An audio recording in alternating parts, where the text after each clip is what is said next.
Cette relation a enrichi l'Europe, mais n'a pas enrichi l'Afrique. Bienvenue, chers internautes, dans l'art politique, cette émission que vous aimez tant, cette émission qui, aujourd'hui, va, et mes téléspectateurs, chers internautes, nous sommes très habitués dans ces différents vocabulaires, comprenez.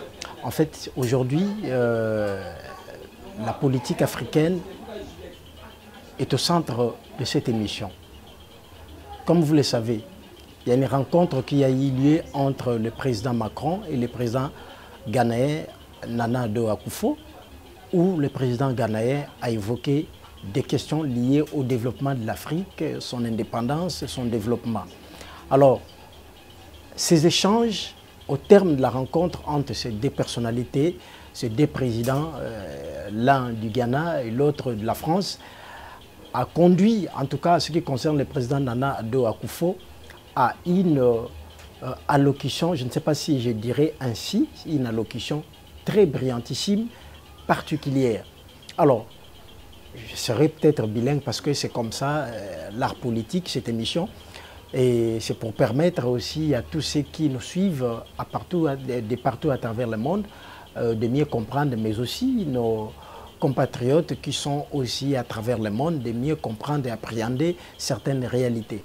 Et dans cette allocution qui vous sera présentée, que nous allons d'ailleurs balancer au cours de cette émission, le président ghanéen Nana Addo Akufo a évoqué des facteurs Oyo, d'abord qui touchent les Africains.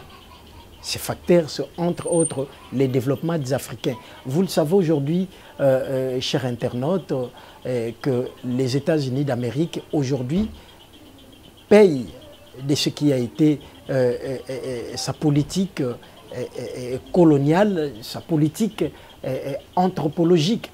Et vous le savez, aujourd'hui aux États-Unis d'Amérique, Noirs ont réclamé au Bengi Bongo héritage parce que l'économie américaine est basée assis sur les efforts manuels. Il y a esclaves Oyo Bazalaki vendus aux États-Unis d'Amérique, ce qui a constitué en tout cas ce qu'on appelle le noyau. Il y a économie américaine. Donc l'essor de l'économie américaine, ce sont ces esclaves qui ont travaillé dans la période de 15, 16, 17e siècle où la technologie n'était pas avancée telle que nous la connaissons aujourd'hui. Et dans cette allocution, je crois que vous allez suivre cet élément que nous allons vous proposer où le président Nana Akufo s'est intervenu. En tout cas, cette allocution, et ça l'est qu'Emmanuel Macron a quelque part peut-être stupéfait d'entendre que les Africains pouvaient aussi maîtriser l'histoire et les Africains qui seraient aussi conscients de leur situation, bien qu'aujourd'hui, le système que nous connaissons aujourd'hui, c'est un système déjà préétabli par les colonisateurs. Et c'est le colonisateur qui a fait qu'aujourd'hui nos États Ezalandeng o Ezali, et c'est le colonisateur qui a fait que lelo oyo biso atato komi boye tozala na niveau anate ya ko égaler bango, tous avoir moyen à la recherche. Donc on nous a appauvris et on a installé en Afrique des régimes despotes et des régimes tyrans avec des méthodologies. Il y a répression, il y a makasi au Esali que l'élo Afrique est à un niveau au Esali.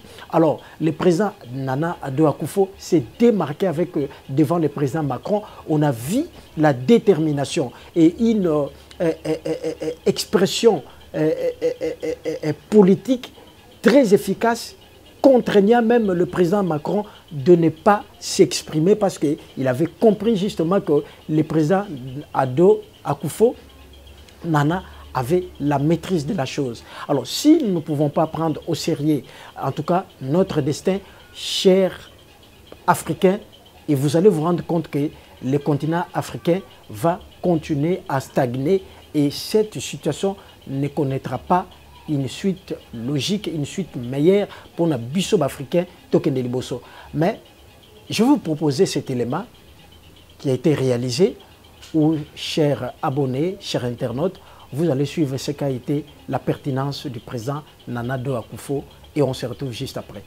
Je pense que les choses qui nous ont amenés ici aujourd'hui nous en disent long sur le développement de notre continent africain. Je commence par dire que la place de la diaspora, le statut des personnes vivant dans la diaspora, de la diaspora africaine, est intimement lié à ce qui se passe sur le continent. Une Afrique forte et performante transforme votre position et votre statut ici, en Europe. Mais une Afrique qui continue à vivre le récit de la pauvreté, des enfants affamés, des gens qui traversent le Sahara, vont dans des bateaux branlants et meurent à Lampedusa pour se rendre en Europe, cette Afrique n'est pas un récit qui va vous aider ici. Je pense donc qu'entre vous et nous, notre tâche principale est la transformation du continent. Et pourquoi est-ce que je dis cela? Juste un exemple simple. La diaspora chinoise est censée compter quelques 60 millions de personnes. Et dans le tableau des États, il constitue le 25e pays du monde. On dit que des 52 milliards d'investissements étrangers qui ont été investis en Chine dans les années 80 et 90, eh bien, ces 52 milliards ont permis de transformer la Chine en ce qu'elle est aujourd'hui. Le centre de fabrication du monde. 26% de cela venait de la communauté chinoise d'outre-mer. Et ce développement de la Chine qui a eu lieu a changé le statut de la position des Chinois dans le monde entier.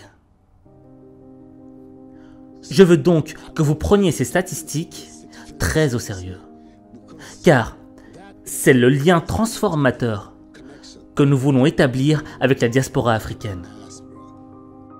Comment l'impliquer dans le développement du continent? Une fois que nous aurons changé le récit sur l'Afrique et que nous pourrons le faire que par nous-mêmes, nous devrons nous éloigner de l'idée qu'il y a quelque part un Père Noël qui viendra pour développer notre continent à notre place. Il n'y a pas de Père Noël. Il n'y a que nous qui pouvons le faire, développer notre continent.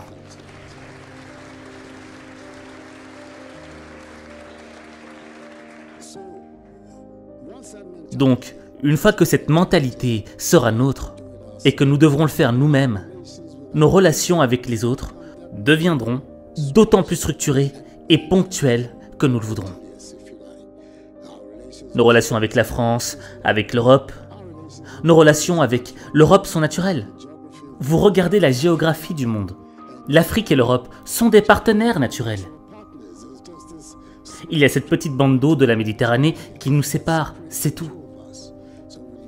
Donc, quand vous regardez cela et que vous regardez aussi l'histoire qui s'est déroulée entre l'Afrique et l'Europe, c'est une relation naturelle et une alliance naturelle, mais une relation qui doit être différente de la relation que nous avons eue précédemment.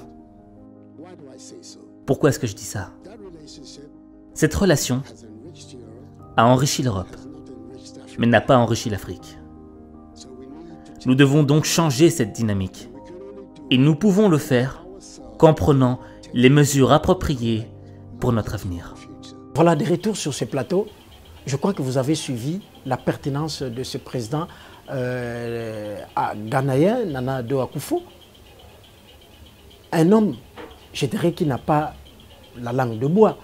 Et vous avez suivi sur le plan gestuel, le président Macron ne savait pas réagir.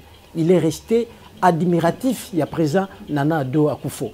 Alors, cette intelligence, c'est ce que nous demandons. À vous, nos amis, nos frères qui habitaient l'Occident, l'Amérique, l'Europe, partout où vous trouvez cette diaspora africaine.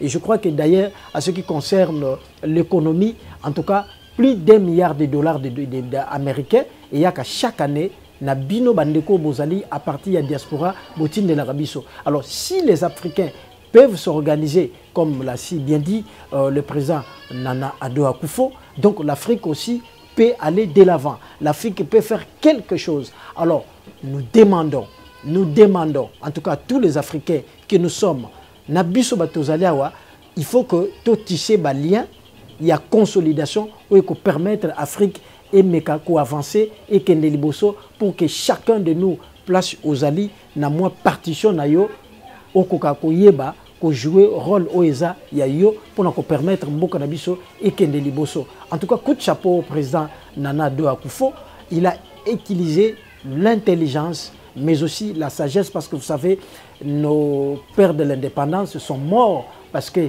ils ont dû oser dire ce qu'on ne pouvait pas dire à cette époque, des sujets qui seraient, qui étaient à l'époque tabous. On a vu Patrice Lumumba, Emery Lumumba, on a vu Kwame Nkrumah, des personnalités qui ont osé. Et vous savez que Nelson Mandela a connu plus de 27 ans de prison, ou 25 ans de prison, parce que ces derniers n'avaient pas la langue de bois. Alors, chers frères, cette Afrique nous appartient. La situation à l'est du Congo, c'est une situation qui aujourd'hui est très bien entretenue, une situation qui est très bien organisée, un désordre qui en soi, et comme je l'ai dit l'autre fois dans une émission, c'est toute une organisation. La situation de G5 Sahel, et vous allez remarquer le Nigeria qui n'a une armée, une puissance parmi des puissances en Afrique, mais l'armée nigériane n'arrive pas à se défaire du Boko Haram.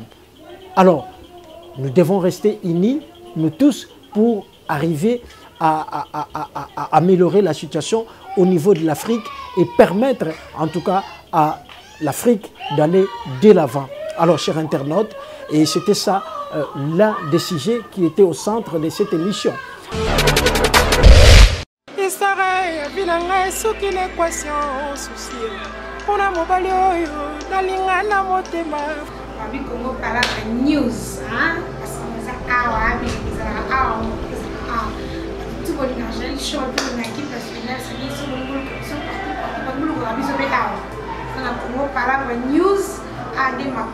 Abonnez-vous massivement, bien massivement à Congo Palabre News.